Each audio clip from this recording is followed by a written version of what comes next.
Didier Château, bonjour. Vous êtes co-dirigeant de l'enseigne Générale des Services. En 2009, Générale des Services a doublé son volume d'affaires. Comment expliquez-vous cette belle réussite? Et déjà, le nombre d'agences présentes en France a fortement augmenté puisqu'on est passé de 6 à 12 agences présentes globalement sur le territoire. À la fois, les agences ouvertes les années précédentes ont doublé leur chiffre d'affaires et puis les ouvertures d'agences réussissent à peu près 2 fois mieux que les premiers franchisés. Donc il faut rappeler qu'on a un réseau jeune et donc on rôde le concept au fur et à mesure. Donc effectivement, on devient de plus en plus performant autant au niveau franchisé que franchiseur. Pour ceux qui ne connaîtraient pas encore votre enseigne Générale des Services, pouvez-vous nous en dire quelques mots, sa date de création et un peu sur quel domaine vous intervenez? Nous sommes une entreprise historiquement présente dans le domaine des services à la personne avec 11 ans de création. En revanche, le réseau a démarré fin 2007, début 2008 avec environ 5 à 10 ouvertures par an. Aujourd'hui, c'est 400 salariés présents en CDI sur la structure.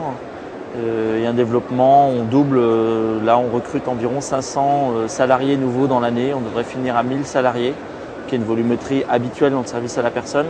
Notre particularité, c'est que nous sommes opérateur global de service à la personne avec une activité de courtage qui est assez importante, qui nous permet de générer de la marge inhabituelle dans le secteur. En janvier dernier, vous avez réuni tous vos franchisés en convention pour leur dévoiler les projets de l'enseigne. Quels sont-ils ces projets? Effectivement, nous sommes allés à l'Alpe d'Huez pendant 3 jours. Nous avons beaucoup travaillé. Et en fait, nous avons dévoilé beaucoup de partenariats nationaux, notamment avec des mutuelles et des assureurs, dans le cadre de l'intervention à domicile, d'assistance travaux à domicile, puisque notre activité de courtage nous amène à intervenir sur la maintenance, que ce soit vitrerie, serrurerie, dégâts des eaux. Et nous sommes devenus un des opérateurs principaux de beaucoup d'enseignes. Le secteur des services à la personne continue à attirer beaucoup de créateurs. Pour autant, on entend de temps en temps des bruits, les gens s'inquiètent un peu du changement réglementaire et législatif. Que pouvez-vous nous dire de tout ça? Évidemment, en ce moment, les budgets de l'État et de la France sont un petit peu en difficulté, donc on regarde les niches fiscales et ce qui coûte le plus cher. Il faut quand même rappeler que nous sommes le 2e secteur créateur d'emplois en France. On a créé plus de 100 000 emplois l'an dernier. C'est quand même assez conséquent. Donc il y a pérennité du dispositif sur au moins 5 à 10 ans, ça tous les spécialistes le disent. Le souci sur le secteur, on n'aura pas de problème majeur en termes de volumétrie d'activité.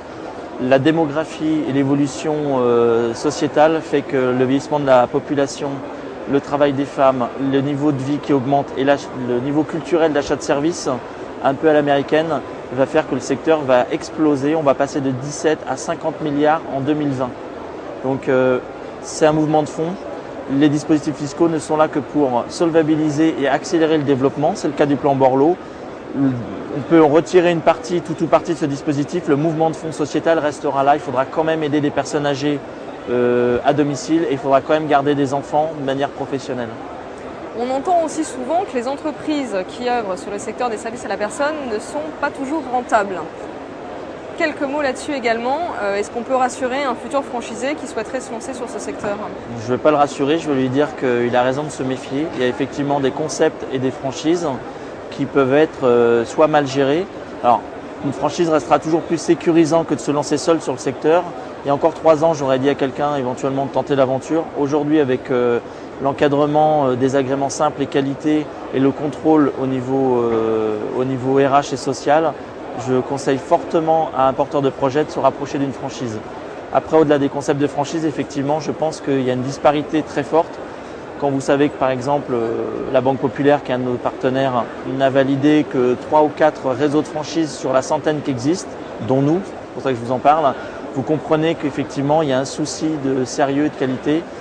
Nous sommes le réseau de franchises qui formons le plus longtemps nos franchisés, puisqu'on a 13 semaines de formation au siège à Angers, par une formation qui est agréée par la direction du travail et conventionnée par Pôle emploi.